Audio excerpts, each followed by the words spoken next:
You're listening to the Bible Uncut and Unfiltered. We believe the Bible doesn't need to be watered down or cleaned up to be understood. Our goal is to provide a healing place to discuss the questions you can't ask and the context you won't learn in church. I'm your host, Colin Connor. Now, on to the episode.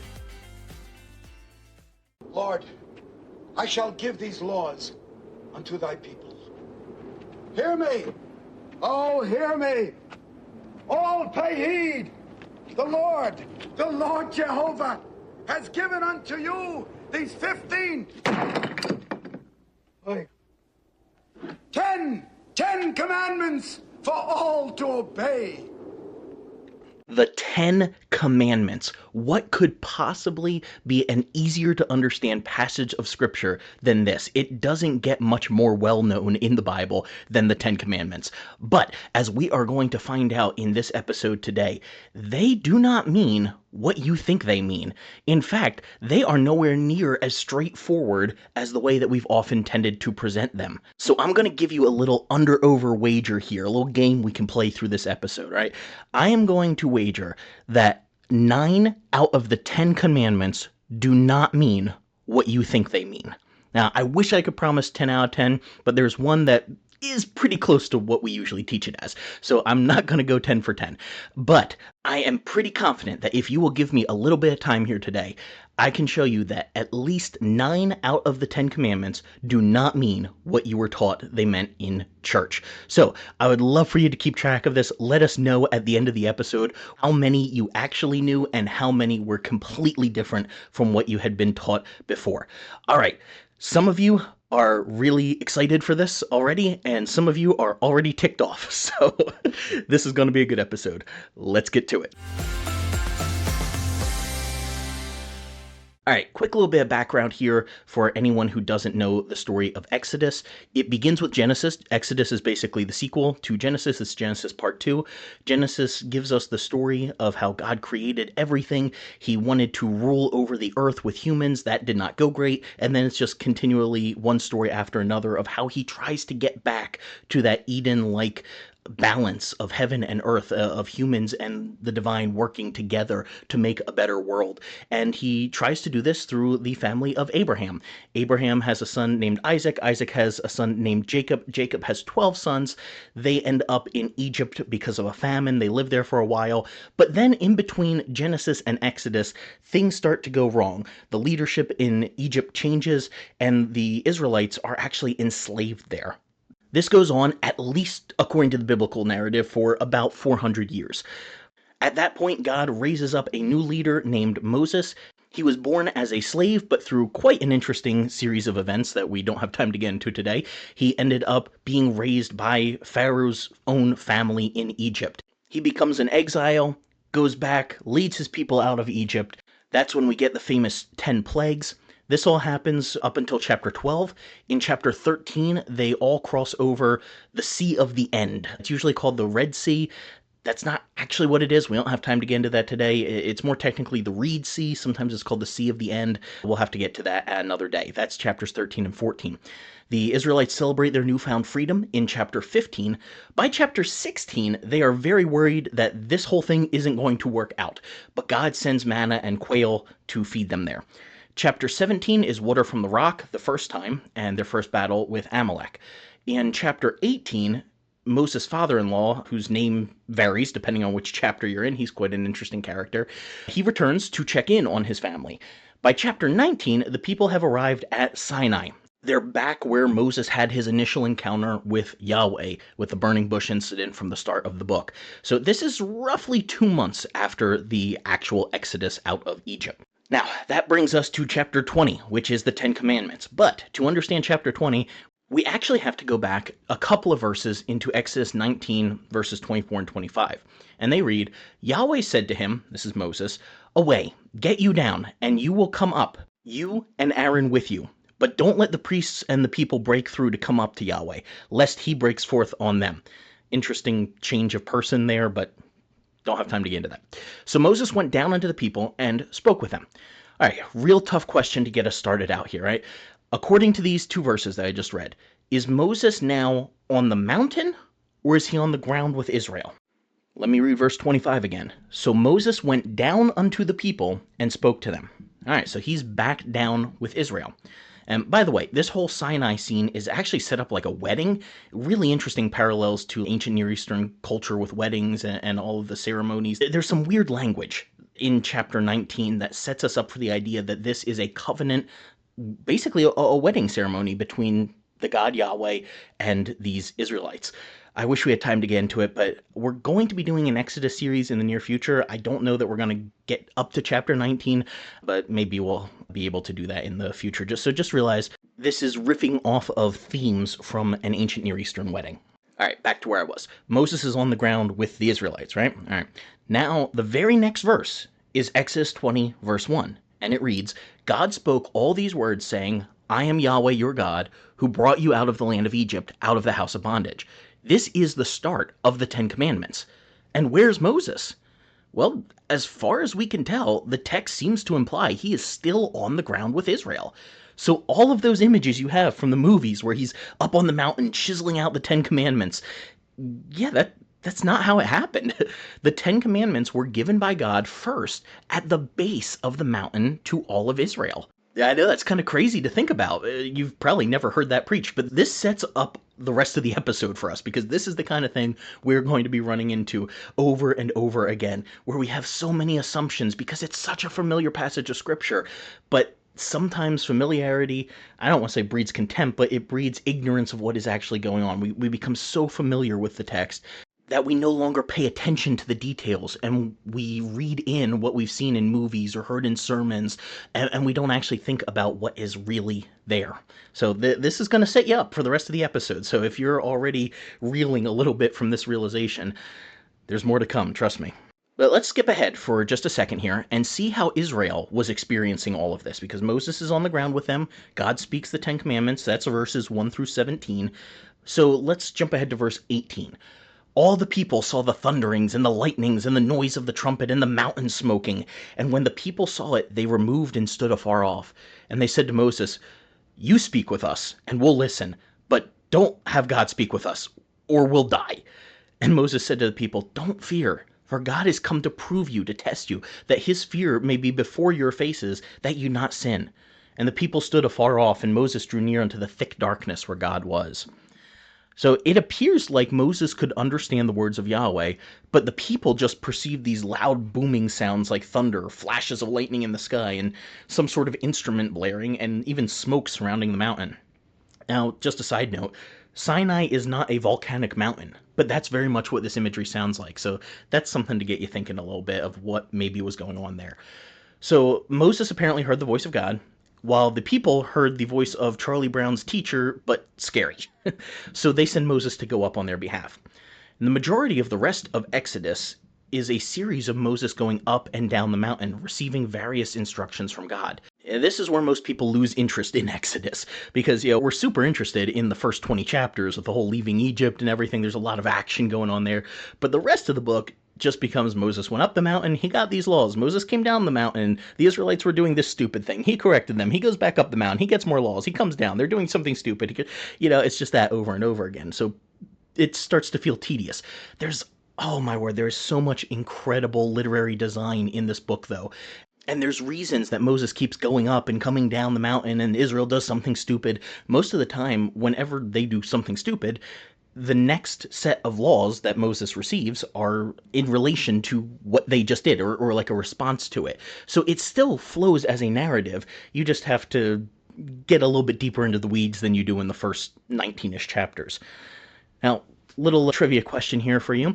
Does anyone know how many laws Moses received from God on Sinai? Now, we like to focus on the 10, that's easy, but he received a heck of a lot more than 10, because this now goes somewhat into Leviticus and even Numbers, and that's going to get restated in Deuteronomy with some variation. We'll get to that in a little bit here. But the total number of commandments that Moses receives that make up the Torah is actually 613. But kind of. The number is actually debated. Jewish scholars throughout the ages have not agreed on the exact number, with estimates ranging from closer to 300 total to well over 600. Most people say 613. The second most prominent position is actually 611, and that depends almost entirely on how you count the Ten Commandments. But we're going to get to that in a second, so just hang on to that thought. Let's talk about what a commandment here actually is. And let's begin by looking at the word Torah. You may have heard that before. It is a Hebrew word. A lot of times it gets anglicized as Torah, but Torah is a little more Hebrew of a pronunciation. It's often used as a shorthand way to refer to the first 5 books in the Jewish and Christian scriptures. So Genesis, Exodus, Leviticus, Numbers, and Deuteronomy can all be called Torah. They're usually attributed to Moses, but Torah itself, a lot of people would say it means law. That's not really accurate, though. See, the problem is that our law system today looks nothing like legal systems from 3,000 years ago. Today, our legal system is based in creating these concrete laws that are easy do's or do nots. We've developed an unbelievably overwhelming number of laws here in America. A while ago, when I was first studying this passage, I looked up the state laws. Now, I'm here in New Jersey, and I found 60 different categories of laws, not laws, categories of laws. And in just the first 2 of the 60 categories alone, I found over 2,400 laws. Just in the first 2 out of 60 categories, 2,400 laws for one state in our nation. That's not even talking about federal laws. That's just local, like state laws, all right? So basically 4 times the number of laws in the entirety of the Torah, just in, was that 2 out of 60 categories for New Jersey. So let me ask you, do you think 613 laws covered everything for Israel? Absolutely not. It wasn't meant to. It's not specific enough for that. There are a lot of gray areas in biblical law, and ancient people groups didn't have a problem with that like we tend to. See, we try to fill in the gaps and have an answer for what to do in every single situation, but that's not the aim of these ancient laws. That's not even the aim of the Bible. Even here in the Ten Commandments, we think of them as pretty cut and dry. Like, how much more obvious can a biblical command be than the Ten Commandments? But there's a lot of gray. And these commandments have a lot of wiggle room when you start to consider them. Like, just think with me for a second here. Okay, so I'm not supposed to lie, but can I ever lie if it helps people? Think of the overused illustration from World War II of having a Nazi soldier come up and say, "Are you hiding any Jews in this house?" Are you allowed to lie then? What about in less pressing situations, like somebody has a surprise birthday party that they're throwing? Are you required by the Bible not to lie to the person that the party is for? Now you might think, oh, come on, Colin, you're being ridiculous here. Am I? Because a lot of Christians have the idea that you have to uphold these exactly to a T. In practice, they realize there are exceptions like that, but in theory, they don't seem to make the connection. So I kind of want to press your thinking on this to get you to realize that there's a lot more wiggle room in these commandments than we thought there was. Like, what about thou shalt not kill? Can I kill to protect myself or my family? What exactly does it mean to rest on the Sabbath? That's a pretty broad command. What does respecting parents mean? Right? These are pretty ambiguous when you stop and think about them, and different situations can lead to different results. See, the point of the Bible, and hear me now, folks, please, the point of the Bible is not to give you an answer book to solve every problem you have in life. It doesn't work like that. Ancient law codes didn't work that way. You didn't consult your 50-volume legal book and see what it said to do in X case. Instead, here's the way that the world of the Bible worked. You would set up a wide range of case studies. Here's what happens when an ox mauls a passerby. If he dies, do X. If he lives, do Y. But what if it's a donkey that tramples someone instead of an ox that gores them? Is it the same rules? What if the person antagonized the animal first, like they threw a rock at it? See, the text doesn't address those possibilities. It's not trying to. It's just meant to give you these overarching guidelines, and you're supposed to figure out the rest from there, how best to apply it to your own life. That's how ancient law codes worked. They're not a list of do's and don'ts, even though that's what it looks like at first glance to us. They're examples, they're case studies of how to live out an ideal existence, and there will always be exceptions to these rules. So, Torah does not mean law the way we think of it today. It actually means something closer to instruction or guidance. It's guidelines. It's not rigid commandments that you can't ever adapt. In fact, we're going to see that they do get adapted a little bit throughout the Bible itself. And I promise you, I am not trying to take any of the punch out of the Ten Commandments. What I am trying to do is correct the faulty thinking that we have about these commandments to address the assumptions that we have made about them. And I personally believe that when we understand them in their original context for what they were trying to say, they become more meaningful, not less. Now, sure, it means that we have to be willing to admit that these quote unquote obvious passages of scripture might not mean what we have thought for so long. But that's not the Bible's fault. And that's not me changing scripture. That's me saying we changed scripture in the last 2,000 years with our understanding of it. And I'm just trying to get us back to what it originally meant. And if that looks different from what you thought it did, that's not the Bible's fault.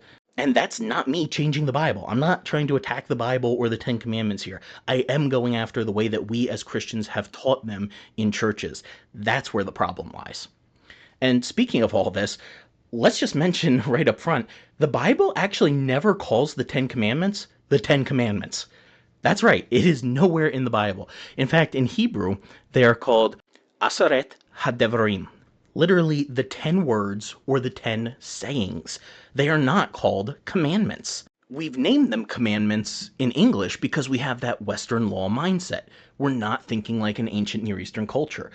And interestingly enough, though, the phrase the Ten Commandments didn't even exist in English Bibles until 1560, and it wasn't really popularized until the King James Version came around in 1611. But the crazy thing is that the 10 sayings aren't even called the 10 sayings here. Nowhere in chapter 20 are they given that name. You have to go all the way to Exodus 34:28 before they are given the name Aseret HaDevarim. The verse reads, "He was there with Yahweh 40 days and 40 nights." This is Moses. "He did neither eat bread nor drink water." Kind of sounds like Jesus with the temptation with Satan, right? In the Gospels. That's definitely tying back to this story here. Moses wrote upon the tablets the words of the covenant, the Aseret HaDevarim. Now, the King James says 10 commandments, but it's really the 10 sayings. And it's kind of this whole convoluted story of how they went from being called sayings to commandments. I don't have time to get into all of it, but I'll just try to give you a brief overview here. The Septuagint, the Greek translation of the Tanakh, the Old Testament, and other Second Temple Jewish literature, like the Peshitta and Josephus, roughly around the time of the Second Temple, even a little bit after it, they spoke of the 10 words. Not commandments, but words. About 150 years after Jesus, Clement of Alexandria called them he Decalogos, the Decalogue, which is literally 10 words. Deca, 10, logos, word, the 10 words. Around the same time, Origen called them hi Deca Entolae, the 10 commandments. Then that carried over into Latin, and we got some people saying Decalogue, and we got others going with 10 commandments. So I don't really want to go so far as saying it was a mistranslation, but it kind of was. And it's something that has been around for a while, but became more popularized about 400 years ago with the King James. Okay, so all of that has just been about the name. Now, we have to talk about the number of the 10 Commandments. And what could be simpler than that, right? Well, we're about to find out.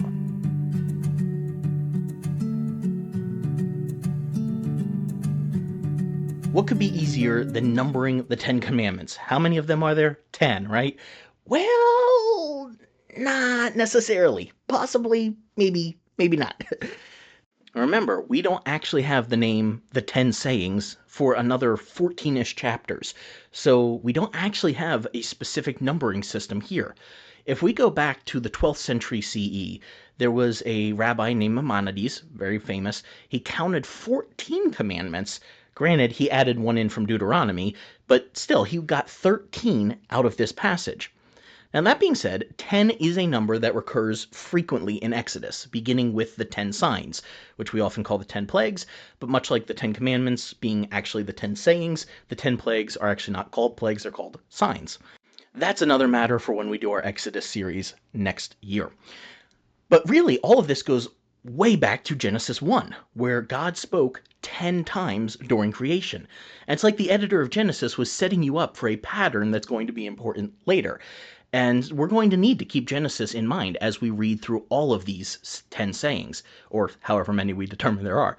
They all tie back in some way to creation, the Eden ideal, or the stories of the patriarchs. Okay, let's get a little bit more into why there is debate around the actual number of how many of these sayings there are. While we tend to call them the Ten Commandments, there are actually 12 imperative statements, thou shalt or thou shalt nots, in the passage. I'm just going to read through them right now so you can hear them all. Number 1, thou shalt not make, verse 4. Number 2, thou shalt not bow down, verse 5. Number 3, thou shalt not take, verse 7. Number 4, remember, that's in verse 8. 5, thou shalt labor, verse 9. 6, thou shalt not labor, verse 10. Honor, number 7, honor, that's in verse 12. 8, thou shalt not kill, verse 13. 9, thou shalt not commit adultery, verse 14. 10, thou shalt not steal, verse 15. 11, thou shalt not bear false witness, verse 16. And 12, thou shalt not covet, which is actually mentioned twice in verse 17. That's why some people say there's 13 commands, because the 12th one repeats twice. So if you're going off of the idea of commands, it should actually be 12 or 13. Oh, but we are nowhere near done with the confusion yet, because we have to remember, there are no verses when this was originally written. These weren't laid out in bullet points like we tend to see them. They're not individual. They're actually meant to be read as a whole, connecting with each other. And so there's even a difference in how Jews read the Ten Commandments and number them versus how Catholics arrange the Ten Commandments and number them, and how Protestants arrange and number them. I'll try to find a chart that I can either link to or put up in the show notes on this, because that is just way easier to see in front of you than it would be for me to explain on a podcast. But you can also Google this. Like if you just type in 10 Commandments, Jewish, Catholic, Protestant, you should be able to find different numbering systems where they have the exact same wording. It's not like anyone's adding in or taking away any commandments. It's just that they arrange them in different ways that are fascinating. And I'll explain why in just a second here. Something else we have to consider is that there are 3 variations on the 10 Commandments given in the Torah. We have Exodus 20 here, which is by far most popular. This is what everyone thinks of when they think of the Ten Commandments. But there's also Exodus 34, 11 to 28, which is where we get the actual name, the 10 Sayings.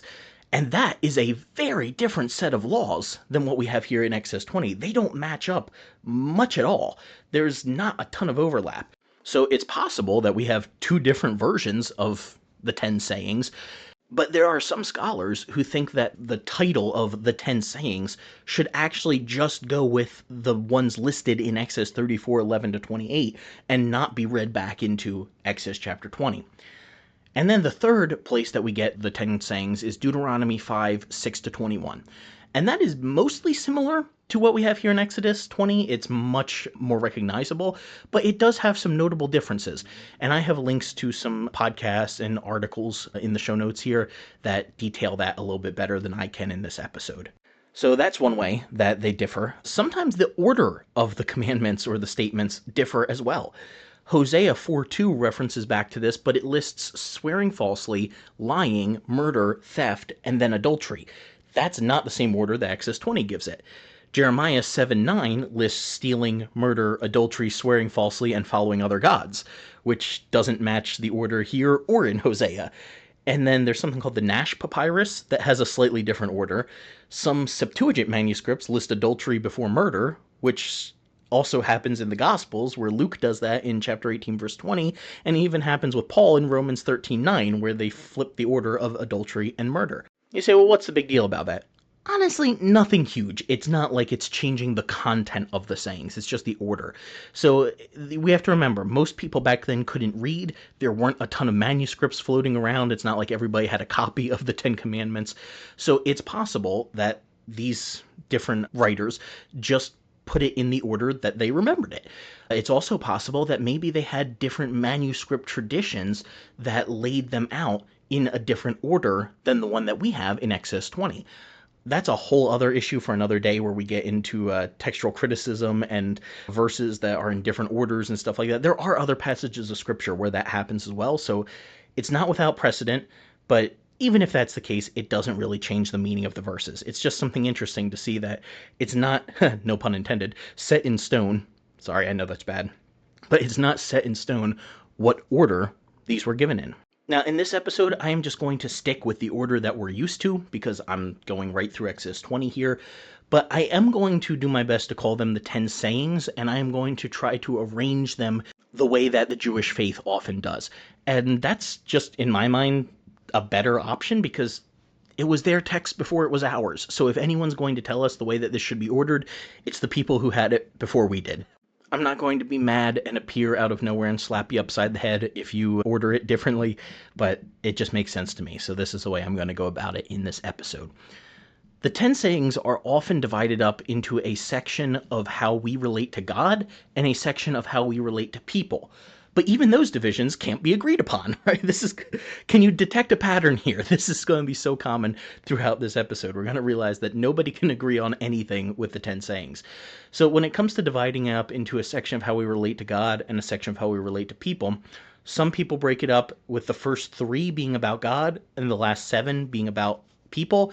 Some do 4 and 6. Some even go 5 and 5. You can also split them in half, 5 and 5, and read them side by side. So like read commandments 1 and 6 together, 2 and 7, 3 and 8, 4 and 9, 5 and 10. And some scholars have seen connections that way. And I think there could be something to that because you can also read the days of creation in a similar way, where there's hyperlinks and connections and similarities. I mean, you can read it in like 5 different ways, forward to back, back to forward, side to side. These are literary masterpieces where there are all these little hidden gems that are just waiting for you to find them. And I'll put a little bit more in the show notes about that there. Let's talk about the tablets themselves. All this, and we haven't even looked at the actual sayings yet, right? Most of you likely have an image of the 10 Commandments being written with 5 on either tablet. In fact, as I'm talking right here, in fact, let me grab this. Here in my office, I'm not even sure exactly what to call this. I guess maybe like a plaque or something like that. It's a recreation of the 10 Commandments, and it's made to look like the 2 stereotypical tablets that we imagine. It's a small thing I can, just hold in my hand. I actually won this when I was in, I'm going to say like 4th or 5th grade. The junior church that we had where I grew up was going through Exodus. And the children's pastor at that time, he was a good guy, but he could not get through a passage to save his life. Every week we would try to get through it and we'd get like 1 verse ahead. He would just inch forward. So my obsession with the Old Testament mostly comes from him. He had a thing where if a kid could memorize and quote the 10 Commandments word for word, you got this little plaque recreation of it. And I think, here on the bottom, it's a good old Christian book distributor, CBD.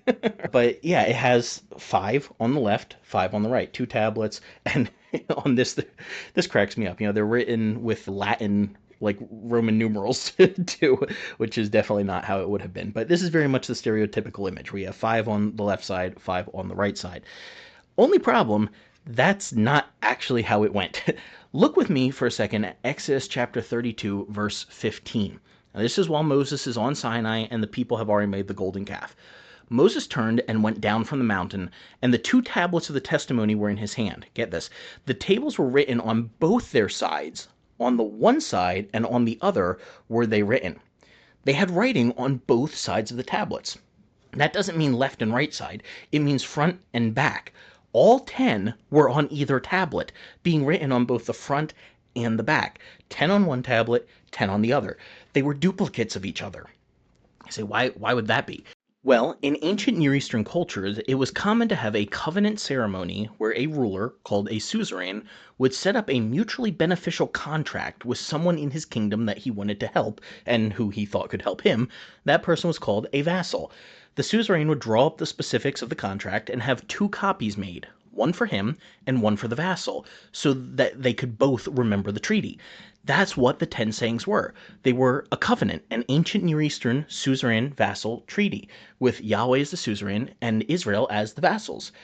And they're not just similar in structure, they also mirror other ancient law codes in content. See, these 10 statements, they weren't new to the world when Yahweh gave them to Moses. We make a mistake when we think that everything in the Bible has to be unique and as if people didn't understand it before then. No, the Bible does sometimes change the culture that it's in, but it also draws on the culture that it was in. People knew not to murder before Moses ever came down from the mountain, or was at the bottom of the mountain, as we learned, and said, don't murder. Another thing we have to realize that a lot of Christians misunderstand about these laws, these instructions, had nothing to do with salvation. Ancient Jews did not have to keep the Ten Commandments or any of the Torah in order to be saved.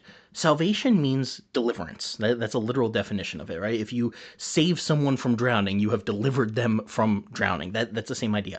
God already saved Israel when they left Egypt. He delivered them out of Egypt. This was an ancient covenant treaty between a ruler, Yahweh, and a people group, Israel, who needed a benefactor. It had nothing to do with do X, Y, and Z so God will be happy with you and not strike you down. It had everything to do with God setting up an ideal community and giving the guidelines for what would make it the healthiest community possible. And you'll hear some preachers today try to use the 10 sayings as an evangelistic tool. This became really popular with a guy named Ray Comfort. They try to use them to prove that you have sinned before God. It goes something like this. Everyone's a sinner. Don't believe me? Let's look at what God says it takes to be a good person. And then they list off the 10 sayings. Have you ever stolen? Have you ever told a lie? Have you ever taken God's name in vain? Which they usually mean, have you ever cursed? Of course, most honest people will say yes to at least some of those things. So the preacher then responds, so you're telling me you are a lying, stealing blasphemer and you think you're good enough to get into heaven on your own. Let me tell you how to get to heaven. Well, while I appreciate their zeal, I don't appreciate the mishandling of the text. The 10 sayings never had anything to do with salvation. They were not meant to be a measuring stick of how bad of a person you are. They were an ancient treaty between a God and a people. And we aren't that people. They were simply God's way of saying stealing hurts relationships. Lying hurts relationships. Don't do it. They're very basic, no-brainer guidelines. And as we're going to find out in the rest of our time, most of them don't even mean quite what we've been taught. So let's now actually get into the 10 sayings themselves.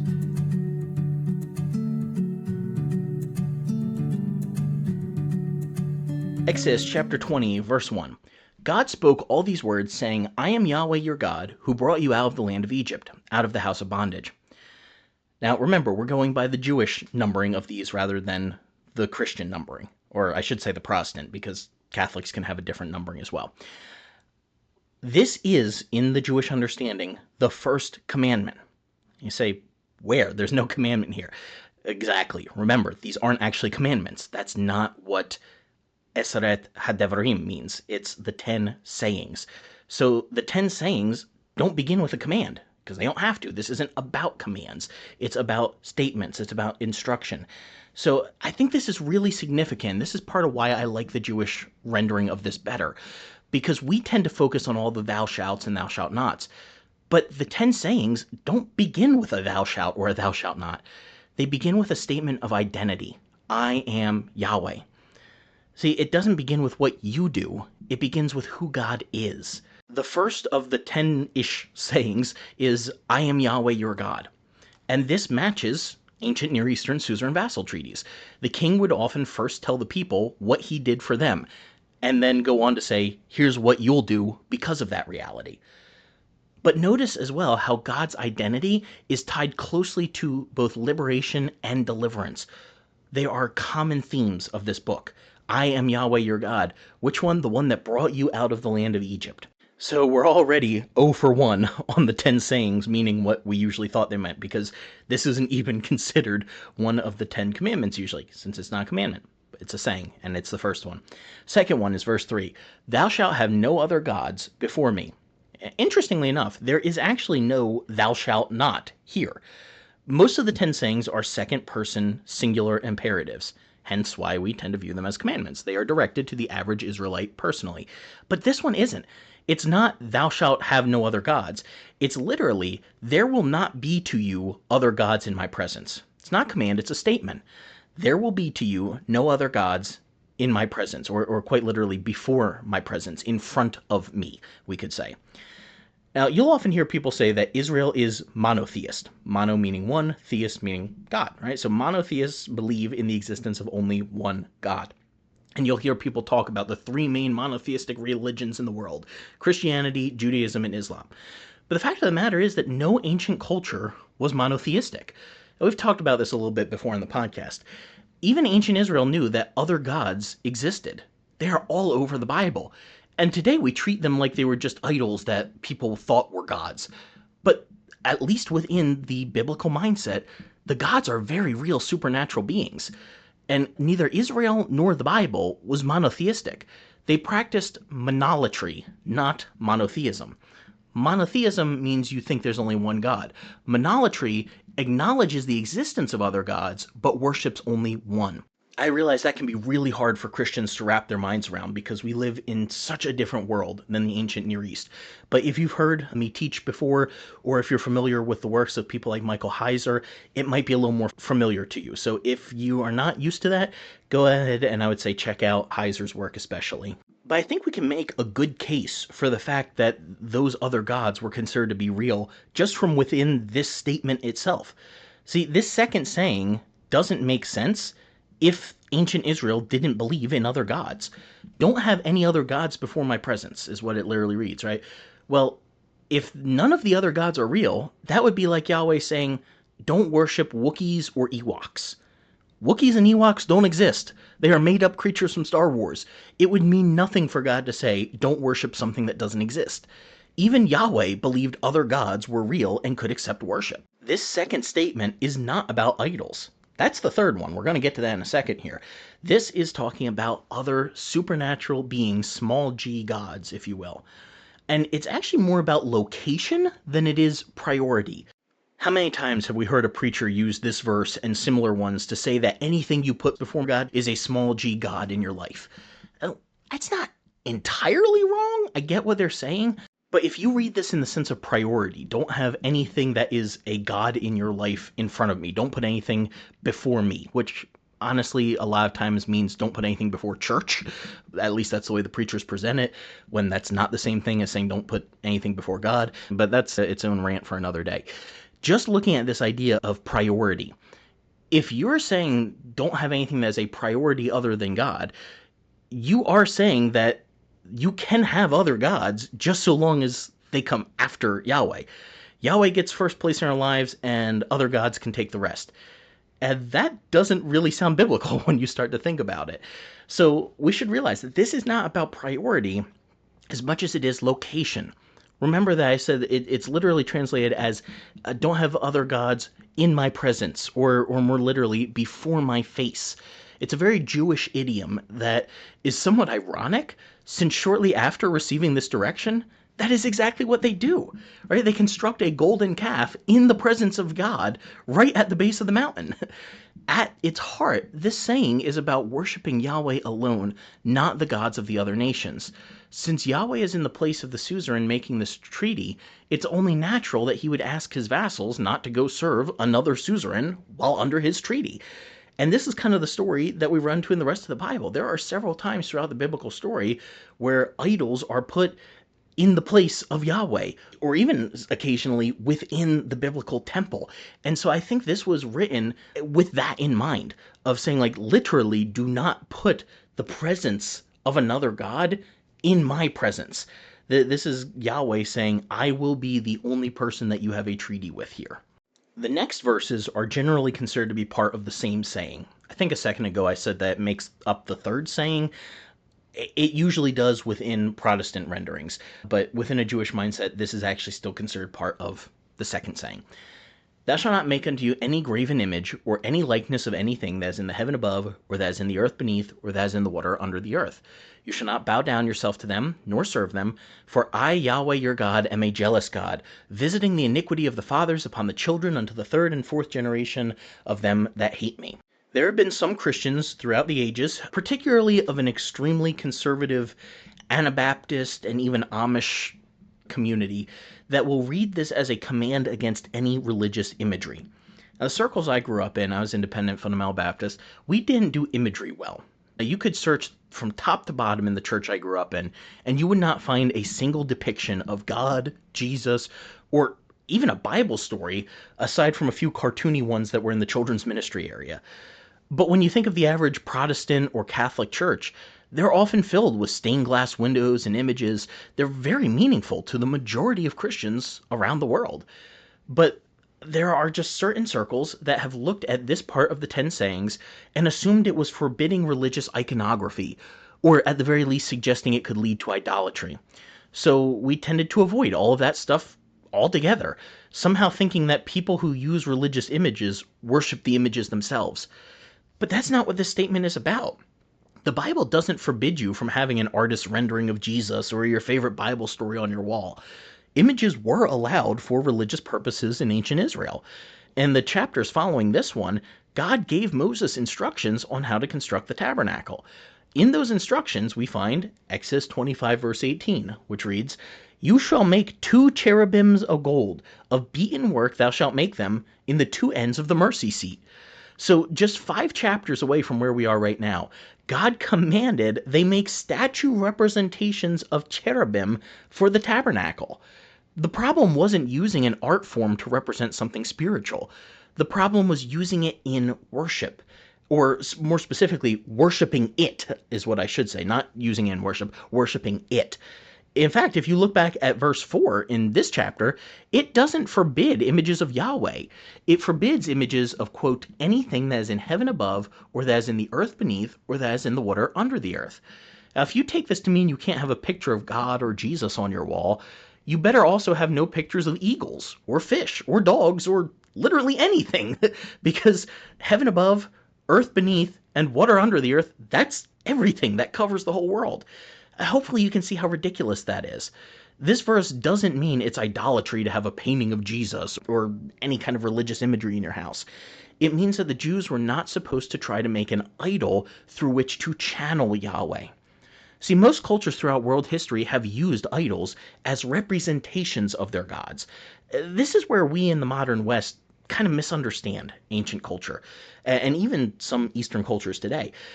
Cultures, religions that use idols do not believe that the idol is the god. They see it as a channel, a place that the god can inhabit near them. But Yahweh never wanted that. He didn't want idol images to be made of him because, and this is where it gets really interesting, he already made them himself. Now, if you listen to our Genesis 1 through 6 series, you might have an idea where I'm going with this.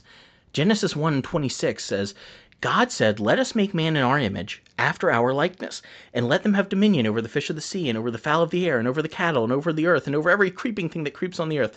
So God created man in his own image. In the image of God created he him, male and female created he them. Yahweh didn't want images made of himself because he already made them. Us. He didn't need any others. We are his images. We are his representations on earth. It's such a cool idea.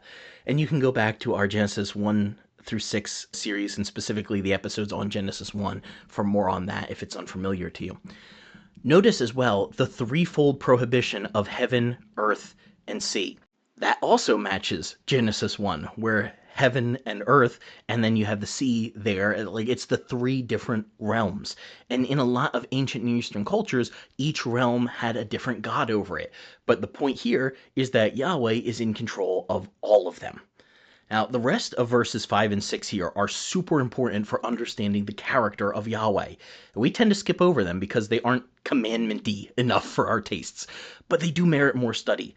And I don't have a ton of time to go into this. I'll probably do an episode on this before too long because it gets mirrored over into Exodus 34, 6-7, and there's some really cool stuff to pull out of there, but we'll have to do that another day.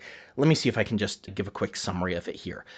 Looking in verses 5 and 6, this is where we get, for I, Yahweh your God, am a jealous God, visiting the iniquity of the fathers upon the children until the 3rd and 4th generation of them that hate me.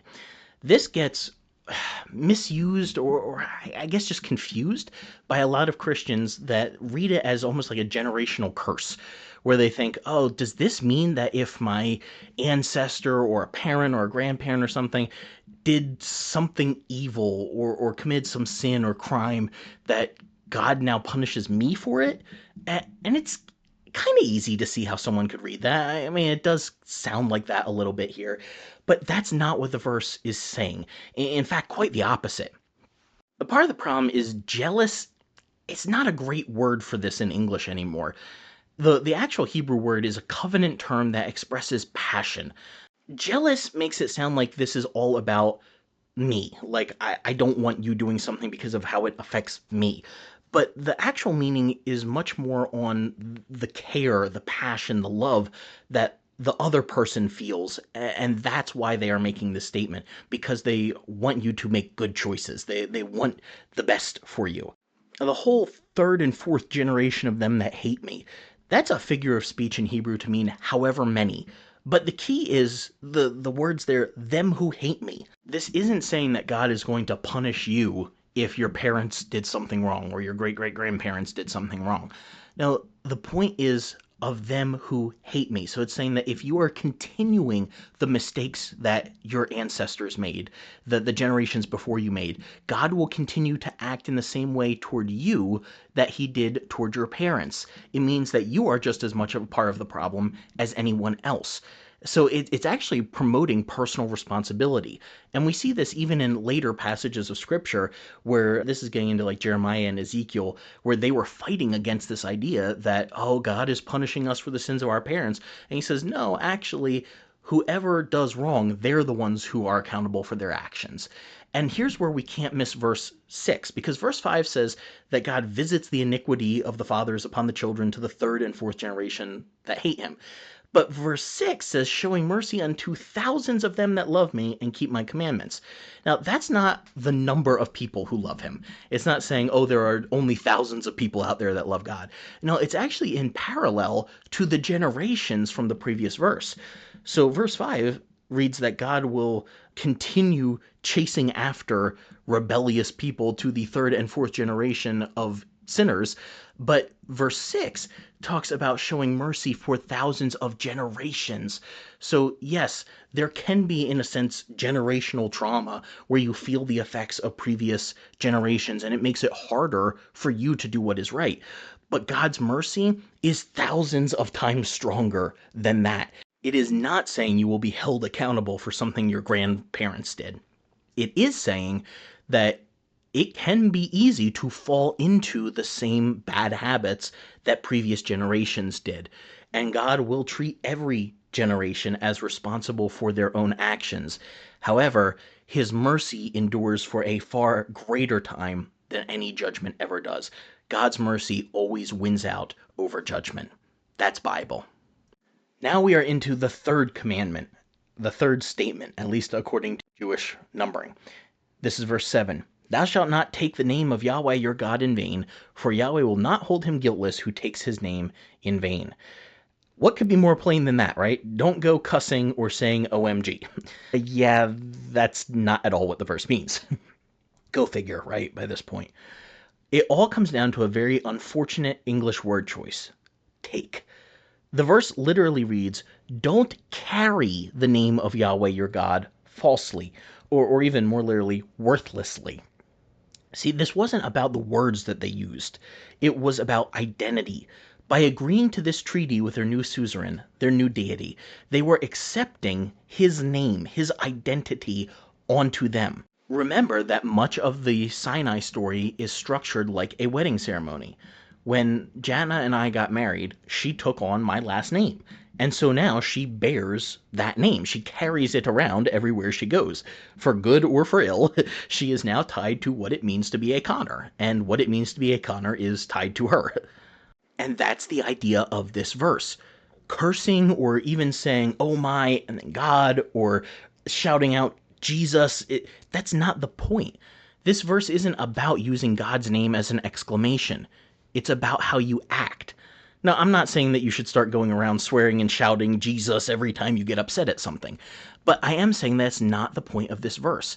This verse is about identity, about how you carry the identity of Yahweh, about how you present Yahweh before other people. It's not about the four-letter words that you do or don't say. This verse is not a prohibition against cursing or saying OMG. it is a warning that if you are going to take on the name of Yahweh, if you're going to try to claim that you are one of his followers, one of his vassals, you better make sure that the way you live is in line with his values. Not just say you do, not just say, oh, I went to church, therefore I am a Christian, or I gave to church, or I attend all the services, or I read my Bible every day, therefore I am a good Christian. No, this is about, are your actions actually aligning with the way of Yahweh? There are so many Christians out there that check off all the right boxes, but they are abusive a-holes at home or at work or just around other people.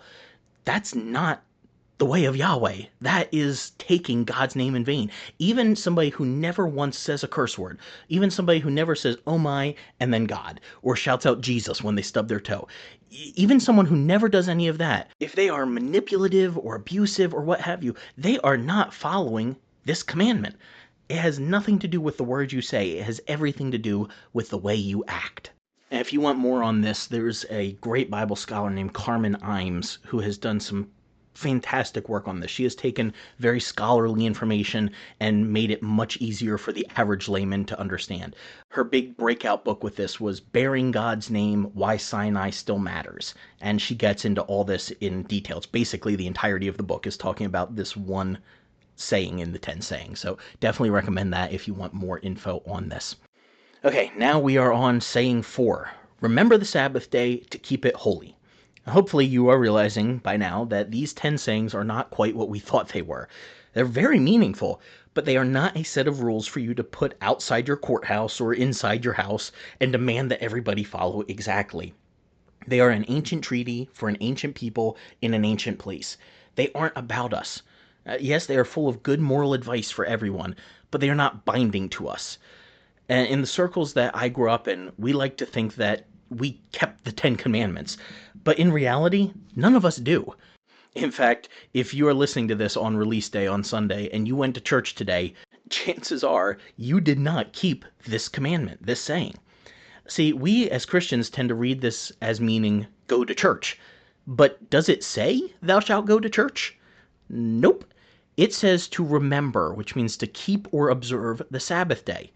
What day is the Sabbath day? Well, if you know a little bit of Hebrew, both Sabbath and seven come from the same root. So it's the seventh day of the week, which is Saturday. And Sunday ain't Saturday. That should be pretty easy, folks. And I know what some of you are thinking. We still follow this, we just changed the day. Okay, but how would that fly with any other commandment? I'm not lying, I'm just, I'm not telling the whole truth. I'm not stealing, I just move the merchandise outside the store outside of normal business hours. If you take the normal modern Christian mindset that these are exact, rigid rules that have to be followed, you're either following the rule or you're not following the rule. There's no in between, at least the way that most people read them. Obviously, that's not how I present it, but that's the way most people think of it. It's very black and white, right? You don't get to change it around to fit your schedule. Now, obviously, I don't think it's wrong for Christians to meet on Sunday, or for us to play sports on Saturday, or any of that. I'm just pointing out the holes in the mentality that these have to be strict rules that we adhere to in order to make God happy. Right? We bend them around to fit our schedules the way that we want to. And I'm not saying that's wrong. I'm just saying we need to be honest about it instead of pretending like that's not what we're doing. There's so much more we could go into about the significance of the Sabbath, but I will just point out that this was not entirely unique in the ancient world. There were other cultures that had rest days written into their calendar, and most of the time it was more so on a monthly basis, like you get one a month rather than one a week, but there were some ancient cultures that had a rest day each week. The reasons for it changed from culture to culture, so people can't agree, scholars can't agree on whether or not this was drawing on other cultures or whether this was unique from the cultures. I think that there's enough of a seed of what this was in the cultures around that maybe the Bible drew on that and then just improved on it a little bit. It's really fascinating to me, though, that within these 10 sayings, within this set of what we normally think of as rules of what you should and should not do, there is a whole one dedicated to taking a day to rest. God cares so much about how you take care of your body that one of the first instructions he ever gave his people when setting up what their nation should be like is make sure you take time for ritualistic rest. That's extremely beneficial. By having an established, self imposed interruption of my weekly routine, I remind myself that I am not the master of my life. By taking a day off, it gives me a chance to realize that the world still goes on without me.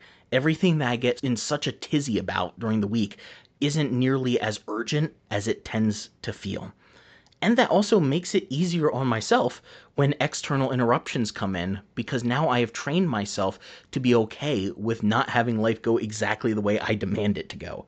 Verse 9 reads, 6 days you will labor and do all of your work. And labor is the same word used in Genesis 1 through 3 of the garden. We talked about this in our episodes there. It's a word that can mean to work, but it can also mean to worship. We're supposed to be worshiping God at least 6 out of our 7 days, not just one. See, this is what we as Christians have done, is we have taken this to mean, okay, you're supposed to work at least 6 days, in our culture it's usually 5, but then you go to church on the 7th day. But that's not what this is about. There is nothing here about worship in that 7th day. We are supposed to work/worship for the other 6 days. The 7th day is not said to be a day of worship, but rather a day of rest. We get this so backwards as Christians, and I'm not against church. Right? There can be so much beauty and health in benefit in a good Christian church community. But for so many people, especially if you come from a background like I did, Sunday is not a day of rest. It is a day fully dedicated to being in and out of church, sometimes multiple times, and your whole day is just spent in uncomfortable clothes, sitting around listening to what is probably a boring sermon. That's not a day of rest. That's a day of stress for a lot of people. And even if it's not stressful, even if it's actually a day of worship for you, that's still not a day of rest. There's nothing restful about going to church. So don't think if you went to church this Sunday that you have kept this commandment. You have done nothing of the kind. You still need to take time for yourself to rest and relax. Worship can be done 6 out of the other 7 days. But one day, God says, stop focusing on me so much and focus on yourselves and relax. And this is a very egalitarian command. It's intended for everyone. Verse 10 says that the 7th day is the Sabbath for Yahweh your God. In it you will do no work. Neither you, nor your son, nor your daughter, nor your male slave, nor your female slave, nor your cattle, nor your stranger that is within your gates. You want to take a guess how many people are listed there? 7. Go figure, right? And he goes on to say, this is because, verse 11, in 6 days Yahweh made heaven and earth, the sea and all that is in them, and he rested on the 7th day. Now that rest is not actually the same word from Genesis 2:1. This one means to take up residence somewhere. I think this really should inform our understanding of Genesis 1 and 2, where it's this whole idea of now that God has created everything, he sits down not to take a nap, but to take up residence in the world with us. Oh, it's such a beautiful picture. As a side note, the reason for taking a Sabbath is actually given differently in the Deuteronomy version of these 10 sayings. So that's something for you to have a little bit of homework and go see the way that Exodus 20 and the Deuteronomy passage differ. And one of those ways, one of the most significant ways, is why Israel is to take a Sabbath. Really interesting. Let's look now at the 5th saying. Honor your father and your mother, that your days may be long upon the land which Yahweh your God gives you. When you stop and think about this one, it's kind of random. Like, in the middle of all these big statements like don't worship other gods and don't murder, we get honor your parents. It feels kind of out of place until you consider the Genesis scroll that is filled with stories of children carrying on the sins of their parents and even sometimes deceiving their parents, like Jacob and Isaac. For this new community to work, everyone needed to be treated with respect, even the elderly. See, we tend to view this as a command for children to obey their parents, but that's reading in Ephesians 6, 1-3. This verse isn't to children. There's no time limit here. It's directed at all Israel, saying to honor your parents, regardless of your age. Now, before we go any further, though, we have to address the difference between honoring and obeying, because too many Christians read those as being the exact same thing, and they are not. To obey someone is to do what they say to do. To honor someone is not the same thing. Sometimes you honor someone best by not doing what they tell you to do. To honor someone doesn't mean that you are directly following their statements or their wishes. To honor someone means that you are giving weight or value to their opinion, but you still have to make your own opinion. So Ephesians 6 says, "Children, obey your parents," because adults have more life experience and hopefully they have the best interest of their children at heart. So they're going to be able to tell them what to do. And it goes best when children obey that, when they follow what their parents want. But once someone is no longer a child, once they are an adult, there is nothing in the Bible that says, obey your parents. What the Bible teaches is to honor your parents. And that does not mean following their wishes all the time. It means that you give weight and value to what they say, that you are interested in their opinion, that maybe sometimes you ask them for advice, but it doesn't mean you have to do exactly what they say.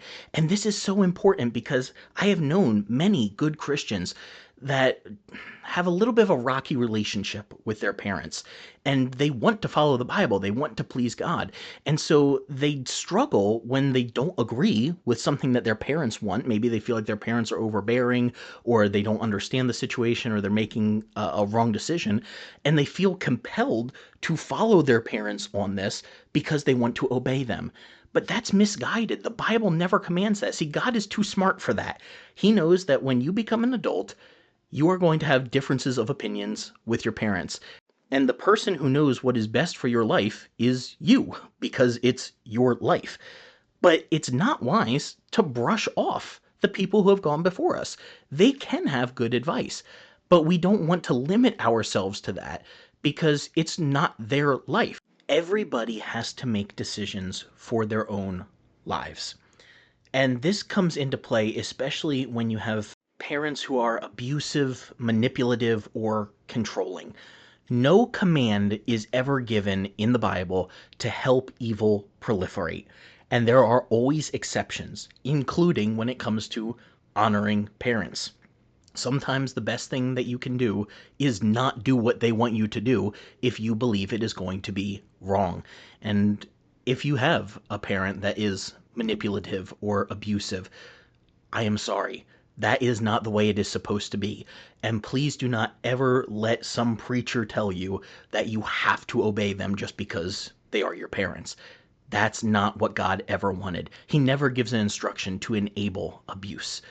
And if you're the sort of person who struggles with this sort of thing and worrying over whether or not you're honoring your parents enough, then you are. You are already honoring them enough. It's the people who don't give a second thought to it that need to worry about this. But if you're saying they're worrying over, am I honoring my parents? Well, the very fact that you care that much about their opinion shows that yes, yes, you are. And you can move forward in freedom and do what you believe is best for your life, knowing that you are pleasing God, whether or not you do exactly what your parents wanted you to do. And I want to reiterate as well that these instructions were directed to ancient Israel. We tend to preach this verse today at kids as if obeying your parents will guarantee you a long and happy life. But again, this is not about children obeying. It's about adults honoring. And don't miss the key at the end of the verse. Upon the land which Yahweh your God gives you. That land was Israel. The promise was that if Israelites formed a community that honored the people society often overlooks, in this case the elderly, they'd create a culture that would live on for a very long time in the promised land. This is not a promise to every human being that if you say yes sir and no ma'am and don't roll your eyes, then you'll live to 90. No, it's a promise to all of Israel that they will remain within their promised land if they respect everyone in their community. And even then, we have to remember that these are generalities, just like Proverbs. We all know good, respectful people who have died young and jerks who have lived long. Because this verse isn't a contract to all of humanity that if you're respectful, you'll get a long life. It was about Israel's time in the land. It's a wise statement that if you are kind to your father, he'll likely give you his land as an inheritance. It will stay in your family for a long time. Your family's possession will belong in the land. It's that simple. Before we move on, I want to take a second and address Ephesians 6 since I brought that up because these do tend to get read in connection with each other. Ephesians 6 verses 1 through 3 reads, "Children, obey your parents in the Lord, which is right. Honor your father and mother, which is the first commandment with promise, that it may be well with you and that you may live long on the earth." And that's another case where earth can mean just land. So much focus usually goes on that this is the first commandment with promise. And I've often heard people say this is the only commandment with promise. Well, first off, that's not what the verse says. And second off, that's just not true. But even the whole idea of this is the first commandment with promise, that's not really an accurate translation either, because that isn't the normal preposition with. There's a different preposition that Paul could have used if he wanted to say with promise. This is actually literally in promise. The first commandment in the promise is the most accurate way of wording this. And this is even how the Latin Vulgate and the early English version translated by Wycliffe took it. Tyndale, who was a little bit after Wycliffe, apparently didn't know what to do with it, and it seems like the King James drew on the Geneva Bible here by saying with promise. But even then, what does that mean? What promise is it in? This isn't the first of the 10 sayings. So what's going on? Well, first could mean not first in order, but first in importance, or primary here, the most important thing. And I think that's the meaning. But still, we have to ask, well, what promise? That your days will be long? So is honoring parents the prime directive in the overarching guidelines for living a long life? Yeah, it's just a really odd wording when you think about it. But it starts to make more sense when you kind of de-spiritualize it, you de-churchify it, and you just let it be the practical advice that it is. If you want a good inheritance, treat your parents right. Especially when a lot of families back then had a heck of a lot more kids than most families do today. Your chances of getting a better inheritance go up the better you treat your parents. The Bible is practical wisdom. We don't have to over spiritualize all of it. We just have to let it be the good advice that it is. All right, we have now made it through half of the 10 sayings. So I want to take a quick break here. Let's get a breather, get up, get some water, stretch for a second, and we'll come back and do the last 5 here. And don't worry, we are well more than halfway into the episode. We had quite a bit at the beginning we needed to get through. So we'll come back in a second and get to the 6th of the 10 sayings.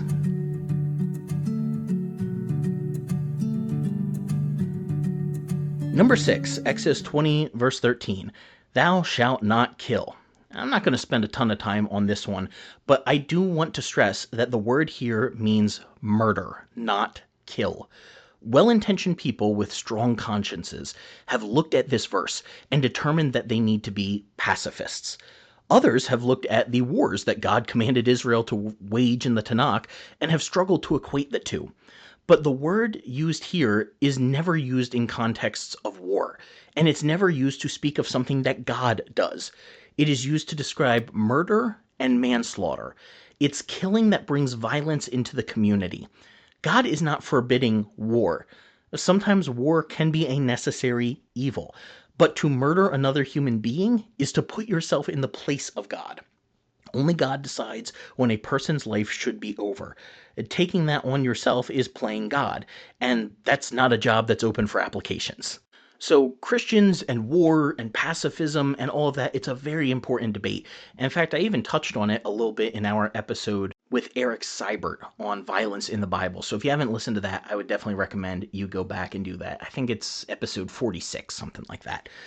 So just realize that while that is a whole other discussion and an important one, and one that I think good Christians can disagree on, this particular verse should not play into that debate because this is not forbidding all killing, it's forbidding murder.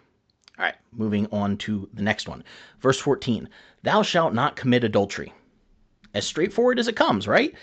Well, not really. I know some of you listening right now are going, oh, come on, Colin. There is no way that you can say this doesn't mean what I think it means. Yeah, it kind of doesn't. You see, we're actually way more restrictive with this standard than the Bible is.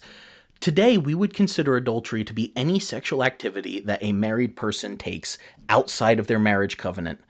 But the Bible presents it as leaving one love for another. That's the idea of adultery in the Tanakh, leaving one love for another. And that's why adultery is a very common metaphor, particularly in the prophetic writings, for leaving Yahweh for the worship of a different God. It is leaving one love for another. You might say, well, isn't that the same thing? No, it's not. See, I'm married to Jana, right? If I found another girl and brought her into our relationship, creating a polyamorous or polygamous relationship, most Christians I know would call that adultery. The Bible doesn't. You can search the Bible from top to bottom. There is no prohibition on polygamy. And before some of you freak out on me, I do think that you can read the Bible as presenting polygamy in a relatively negative light. But it does allow for polygamous marriages as legitimate expressions of a marriage relationship. There is no forbidding of that except for specific people, like pastors once you get into the New Testament. But God's guidelines for acceptable marriage were looser than ours are. Adultery was wrong, not because it broke this idea of one man and one woman forever, but because it was about trying to gain power in the community through treating people like objects. I know this sounds really bonkers, but I can prove it just with Bible. Deuteronomy 25 actually commands polygamous marriages under certain circumstances. And we don't have time to go there right now, but you can look it up later. Deuteronomy 25 covers the concept of levirate marriages. When a husband died in an ancient culture, the widow usually couldn't just go and get a job and be alone and be a single mom. Women didn't have the same opportunities that they do in the modern West today. If a woman's husband died, she pretty much had one of three options. First, she could become a prostitute. Second, she could find the first bozo that would marry her, and he was probably an abusive a-hole. Or three, she could starve and die. That was basically your options as a woman. To avoid such a horrible fate, Yahweh instructed Israel to develop a system where the deceased husband's next of kin, his brother usually, would marry the girl. Now, I don't have any siblings, but let's imagine for a second that I had a brother. If we lived in ancient Israel and I died, my brother would be legally required to marry Jana, his sister-in-law, even if he was already married himself. There is nothing in the law that says he could pass it on to whatever family member wasn't married yet. So in those situations, polygamy was not just allowed, but required, and it wasn't adultery. Oh, and just to make you a little more uncomfortable, there's also no command in the Bible that says you could only have one wife a night either. I'll just let you sit uncomfortably with that one for a second as you ponder what an actually polygamous relationship in the Bible would have been like. And I want to reiterate here, I am not saying that this is exactly the standard that you have to have. I am not saying that we should all open up our relationships and legalize and normalize polygamy. Most people can't pull off that kind of relationship successfully. But what I do want to do is make sure that we represent the Bible accurately. And this is a good example of how the Bible has influenced our culture so much that we have started to read our cultural understanding of the Bible back into the Bible itself. See, when this was written, it would have been pretty progressive for its time. It almost sounds regressive now, but when you think of the ancient cultures of the day, Yahweh was trying to protect women in vulnerable situations. It was a step up from the way things were outside of Israel. And because of how much Christianity grew in the time after this and took not just the Christian New Testament, but also the Jewish Tanakh with it, these standards became the standard for a lot of different cultures around the world. And we started to build off of that. And so now we think that when the Bible says, thou shalt not commit adultery, it means don't break one man, one woman for life. But that's not at all what it meant. This wasn't about keeping a marriage between a man and a woman. It was about not taking another man's property and doing that to the detriment of your own property. But if you wanted to add in another eligible girl to your harem, completely acceptable and not adultery. I'm not saying that's the standard that we have to have. I'm saying that's the standard that is in the Bible. And if that makes you uncomfortable, you might want to sit with that for a little while and ponder how we tend to put our own understanding of the Bible up as the standard, even when that is different from what the Bible says.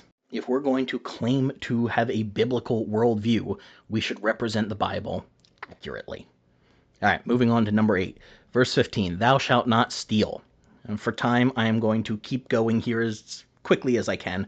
But this is the one out of the 10 sayings that I think is closest to the way that we actually understand it. So this is why at the start of the episode, I said at least 9 out of the 10 don't mean what you thought they meant. Because this one, it kind of means what you think it means. But I will point out that there is more to this instruction than we often realize. It's tied to the Eden ideal of what it means to rule the earth as God's image. Stealing is an affront to another human's ability to rule the earth as the image of God. Bible Project has talked about this at length, and I've brought it up a little bit in the podcast. I definitely want to more in the future. But it's what they describe as a scarcity mindset. If I don't take this now, I'm not going to have enough for everything else that I need. That mindset will eat away at you. It's better to respect other people's belongings, even when they have what you wish you could have. See, God is the one who blesses, who provides. You don't have to grasp at someone else's blessing. God has a blessing for you as well. And this concept is at play in the Jacob and Esau story, and even in the contrast of the two pharaohs mentioned between Genesis and Exodus. It's this mindset of when one person thinks there's not enough to go around, so I need to take for myself, versus another person who says, there's enough to go around, and even if I let you take, there will be enough for me. This is what we see happen every time there's a storm coming. Right? I'm up in the Northeast, so we sometimes get snowstorms in the winter. And whenever there's even just a whisper of a threat of a storm coming, people rush to the stores and all the bread, milk, and eggs are gone. And, think about COVID. All the bottled water, all the toilet paper, all the hand sanitizer, completely gone, right? That is the scarcity mindset. That is what we fall into when we are at our worst, where we think I have to hoard all of this or I won't have enough. And what ends up happening most of the time is it goes to waste. And there were people that could have used it that never got it. See, you have to think about all of these instructions through the lens of an ideal community. Stealing makes it harder for someone else to rule as God's image because they worked for what they have. And you're saying that you want the same thing they have without the same amount of work. And you're also saying that God can't provide for you without taking from someone else. That is a scarcity mindset. And what Jesus preached, and what I think one of the main themes of the Bible as a whole is that there's actually an abundance mindset. This is at the core of Eden. There is enough to go around if you trust that God will provide for everyone, and if you use the excess that you have to help others instead of just storing up for yourselves later on. Now, I'll also note that some scholars think this particular saying was directed mainly at kidnapping, which would then be stealing another person. I'm not fully convinced of that, though I obviously believe kidnapping is wrong, but I'm not fully convinced that that is actually what this particular verse is about. The reasoning usually goes that if you steal something, it's because you're coveting it, and there's already mention of coveting at the end, so, kidnapping would be a different commandment than that. So I get the logic, but it's debated. We're not actually sure if this just means stealing property or stealing people. I lean toward it meaning property. Next up, verse 16. You shall not bear false witness against thy neighbor. Despite popular opinion, this does not mean thou shalt not lie. The verse does not forbid lying. It forbids bearing false witness. They're different. Bearing false witness is legal terminology. It's for a courtroom setting, not for everyday life. If the intention was to forbid all misrepresentation of truth in any situation ever, it could have been worded differently. But this is very specifically legal terminology. And that's not to say that we should go around lying all the time, but it is important to understand that the Bible has room for lying to prevent a greater evil being okay and even right. If you just go back to the start of this book, Exodus, you have an example of this, where the midwives for the Jewish women in Egypt lied to Pharaoh about baby boys being born in order to save their lives. And rather than God punishing them, the chapter very explicitly says that God blessed them for this. This is another illustration of where we have taken a good instruction from the Bible and actually made our own standards significantly stricter than the Bible. Lying is not a good habit to have, but it's also not prohibited in Scripture. To put this particular saying in modern terminology, it really means don't gaslight other people. You familiar with the term gaslighting? It's become more common in the last several years here, but it actually goes back to an old movie that I think may have been based on a play as well, about a husband that was lying to his wife, trying to trick her about the gas lights that were in their house, or I think even outside the house, and whether or not they were on. He was basically trying to make her think that she was going crazy. And so it became a term for misrepresenting the truth to convince someone that they are wrong about something that they're actually right about. It's being manipulative. And see, if you know something is one way, don't present it another way for personal gain. That's the idea. There is room for lying to protect someone else, or even to avoid an awkward situation. Like if you're at your kid's music recital at school and it absolutely sucked, and the kid asks, "How did I do?" You don't have to say, "Well, you know what? The Bible says I can't lie, so you really did horribly out there." No, you're going to crush the kid's spirit. You can say, "You did great, kid." The Bible makes room for gray areas. It's not intended to give you these black and white, always do or don't with absolutely no exception, and when you get backed into a corner, oh well, you gotta follow God. No, that's not the point. This isn't about lying in awkward situations. It's about gaslighting someone else. Remember, we're trying to look at these through the lens of an ideal community. The stability of a community depends on the ability to believe we are all experiencing a shared reality. If someone sees the world differently or represents the world differently, they're often not welcome in a given community. We like to see the world the same way, and unfortunately, this happens a lot in churches. When someone presents a story differently from us, we should listen to them, though, and see what we can learn from their perspective, and not just assume that they're automatically lying or misrepresenting the truth. Maybe we have misunderstood, and this gives us a chance to not gaslight them and say, "Oh, it is absolutely this way because I believe it and the Bible says it." And no, it gives us a chance to actually listen and understand different perspectives. And I also want to note that the word most English versions translate as neighbor is literally friend or lover. It's a broad term for anyone close to you relationally. It doesn't just mean neighbor as in who lives next to you. It's whoever is close to you in your relationships. And those are the worst people to lie to, the people who are closest to you. But they're also the people that we most often lie to, perhaps after ourselves. So that's the wisdom of this statement, is it's easiest to lie to the people who are closest to you. And those are the people that you should make sure that you are being truthful around most. And when you are in a legal situation, don't misrepresent the truth for your own personal gain. That's what bearing false witness is. It's not lying, it's a courtroom setting where you misrepresent the truth for your own gain. All right, in both the Jewish and Protestant versions of the Ten Commandments, that is number 9. In the Catholic version, it's actually number 8, and then they break up this next one into 2 separate commandments. Since not coveting is mentioned twice, they do it as 9 and 10. But we're following the Jewish ordering here, so we are on to the last of the 10 sayings. This is verse 17. Thou shalt not covet thy neighbor's house. Thou shalt not covet thy neighbor's wife, nor his manservant, which is his male slave, or his female slave, nor his ox, nor his ass. I will not make any jokes about the neighbor working out there. Don't covet his donkey, don't covet his cattle, don't covet his livestock, all right? That's what that's saying there. Nor anything that is thy neighbor's. And you want to guess how many items were listed here in this verse? Again, 7. Go figure. It's also important that we realize that the use of wife here implies the patriarchal society.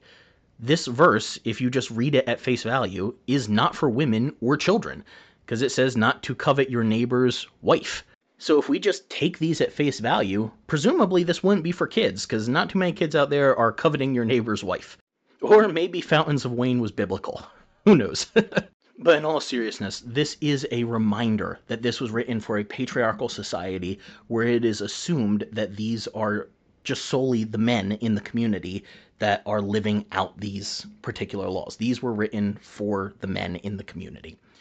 Now, interestingly enough, covet here is the same word from desiring that is used in Genesis 1 through 3 in the garden, specifically Genesis 3, where Eve sees that the tree is desirable for the eyes.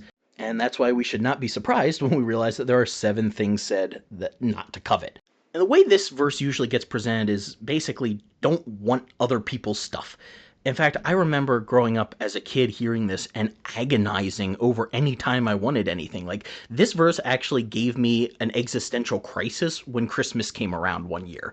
Because I was like, if I'm not supposed to want anything I don't have, like, how can I make up a Christmas list of what I want this year? And it was this whole thing.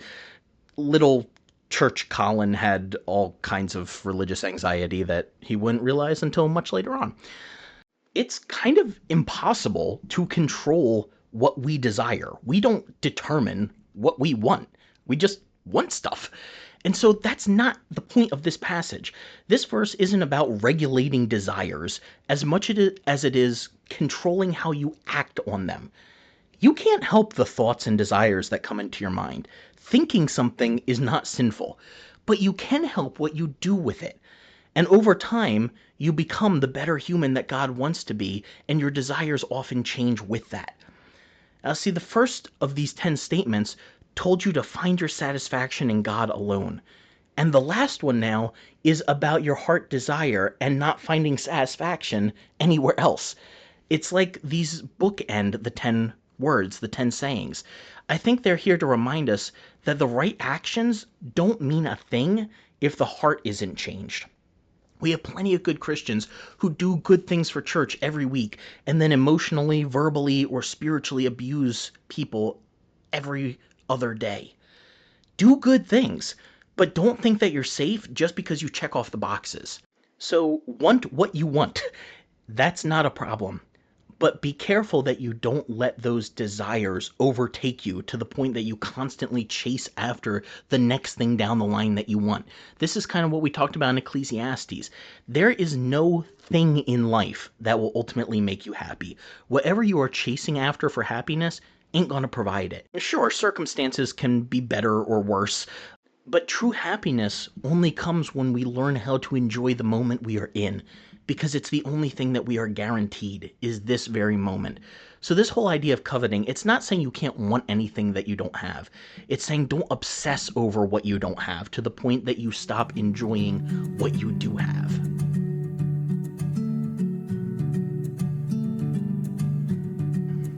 And there you have the 10 sayings. Let's do a quick recap on them. First one, I am Yahweh your God who brought you out of Egypt. That's different from what we usually thought because, well, it's not a commandment. So the 10 Commandments version that we have in most Protestant circles doesn't start with that, but that is actually the first of the 10 sayings. Number 2, still not technically a command, there are no other gods before my presence.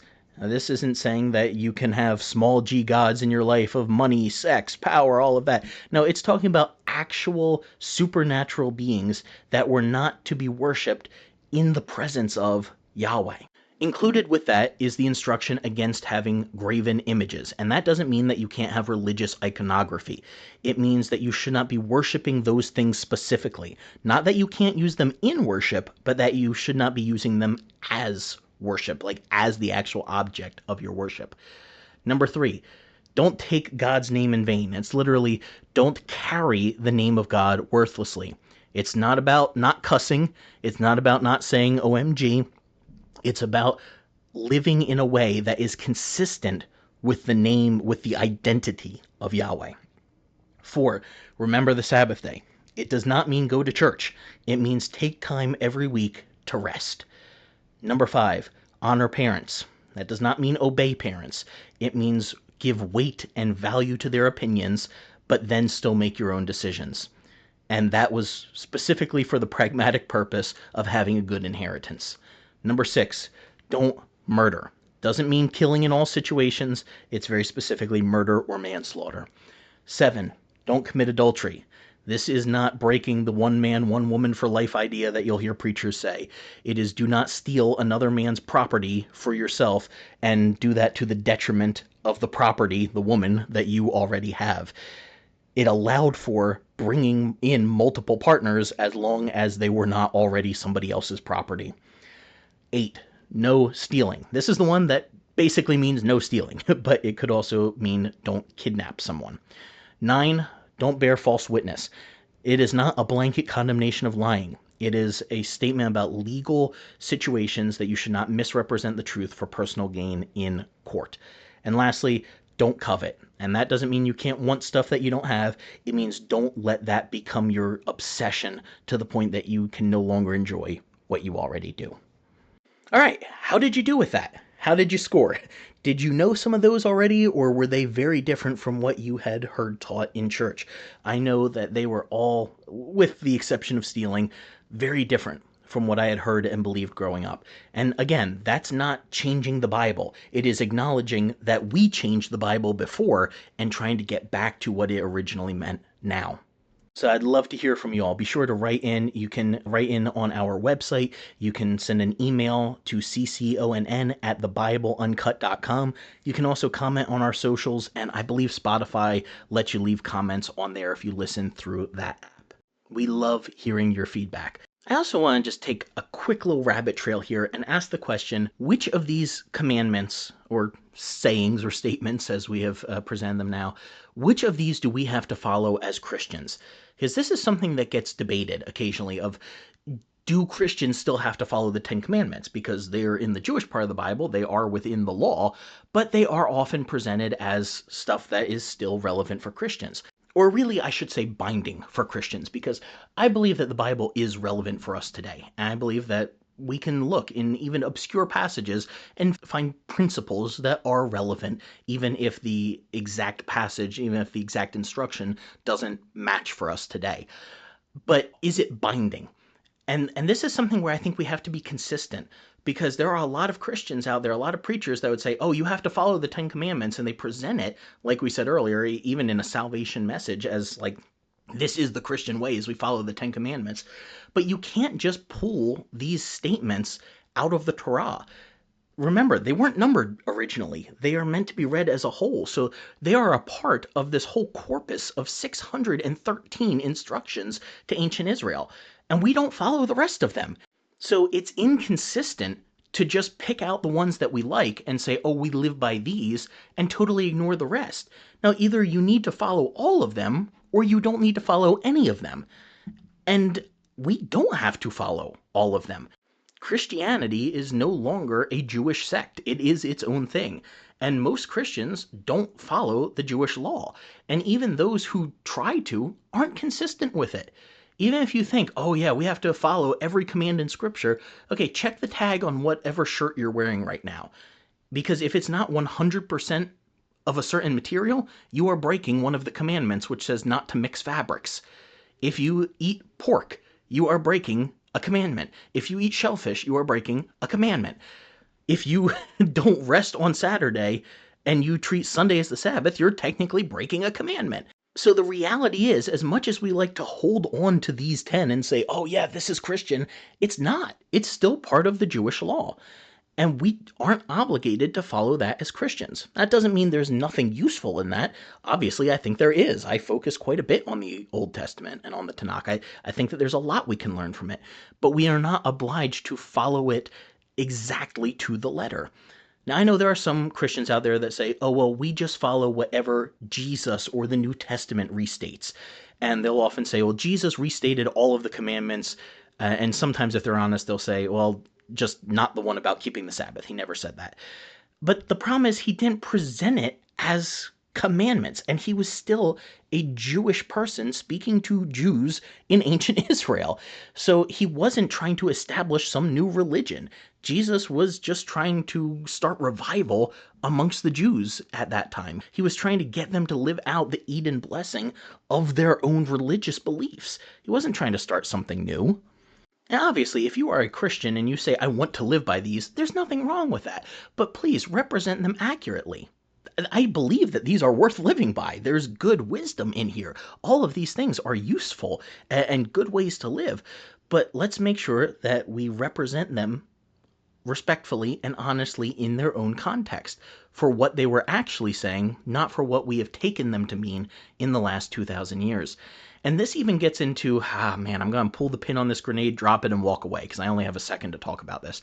But this gets into the whole issue of the Ten Commandments in America today, because there's been a whole thing, especially within the last year or two here, where there have been legal disputes over the Ten Commandments being presented in non-religious settings. And this would be a thing with courthouses, and the big thing right now is schools, because there are a few states that have actually mandated now that every school, the public schools, have the Ten Commandments very clearly laid out in the classroom. And I've linked to a couple of episodes in the show notes for this that go into it in a lot more detail than I can here. But that becomes super problematic for multiple reasons. Number one, we have separation of church and state in our country for a reason.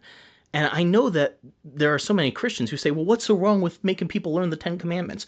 Okay, well, imagine if the roles were reversed. What if Islam was the preferred religion in America?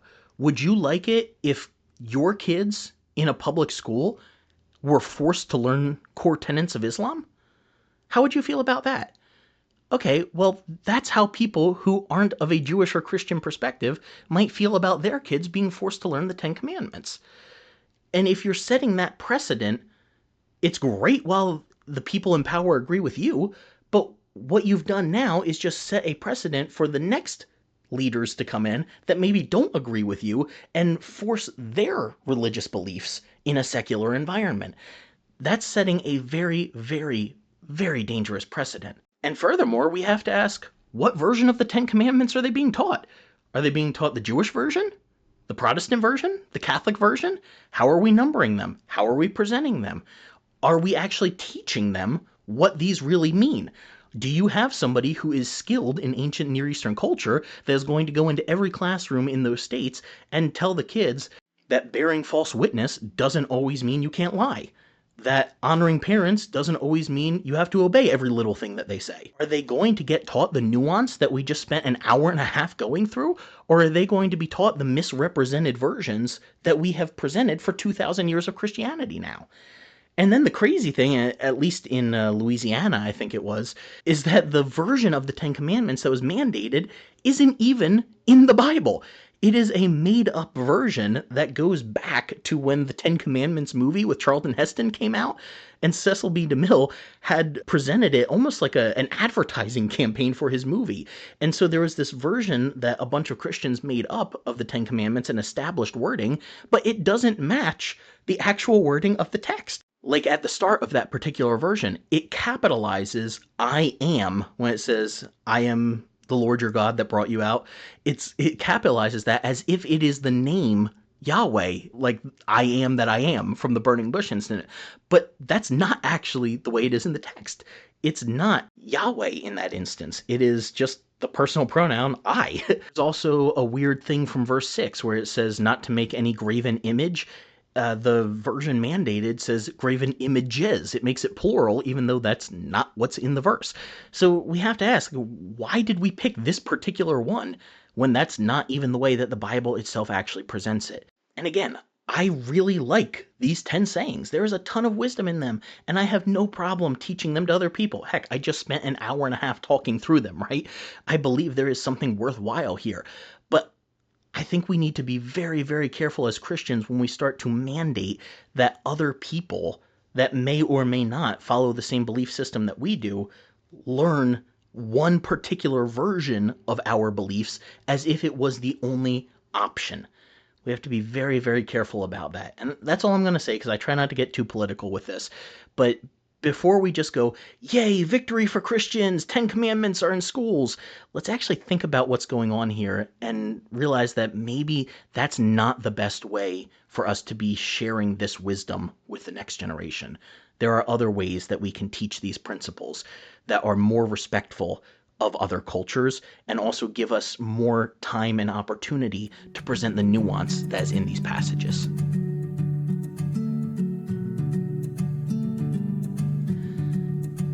Thank you all for coming along on this journey with us. I hope it has been informative and enjoyable for you. I also hope it's been challenging. I know there's a lot in this that's very different from how it's normally presented. I mean, heck, that was the majority of the episode. That's kind of the point. I realize that can be a little upsetting for people. It was for me when I first went through these studies. So take the time you need, think over it, and keep it in the back of your mind. I'm not even saying that you have to automatically agree with every little thing I said in this episode. There's room for us to disagree and have different understandings of the text. But let's just keep an open mind and honest heart to what was intended by the original authors and prioritize that over the tradition that we have had that may have changed over the years.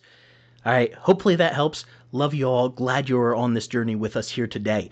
Next week, we're going to start a little mini-series here, and I am excited for this one. It's going to be just as controversial, probably even more so than this. We are talking about the afterlife. That's right, we are getting into heaven, hell, purgatory, soul sleep, every little bit of the afterlife that you can possibly imagine, and we are definitely going to ruffle some feathers. I think we're going to start off with hell, spend a whole week on that, probably do a whole week on heaven, maybe do like some question response or some common questions that are asked, maybe even talk about supernatural beings, all that kind of related stuff. So if you have any thoughts on it, any questions, anything you'd like for us to address, make sure you send that in so we can get that included in the episodes then. Until then, stay curious and keep asking questions about the Uncut and Unfiltered Bible. You've been listening to the Bible Uncut and Unfiltered. We hope we provided a healing place to discuss the questions you can't ask and the context you won't learn in church. If you enjoyed the podcast, would you take a minute to share it with a friend? You could also rate and review on your podcast app. If you'd like to donate to keep our work going, you can go to our website, thebibleuncut.com, and click on the Support Us tab. While you're there, check out the recommended resources and blog where we post show notes and other articles. Thanks for listening. We'll see you next week.